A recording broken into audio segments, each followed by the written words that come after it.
This 5-minute solution will show you how to translate text messages on iPhone.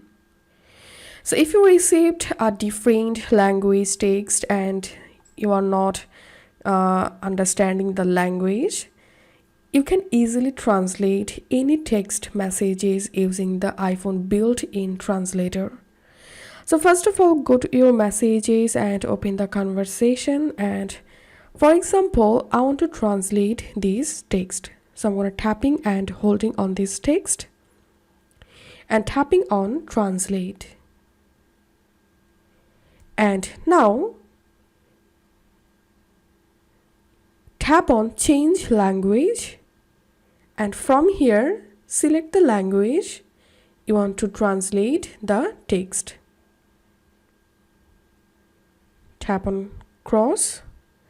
Now all you have to need just tap on this play button to listen the text.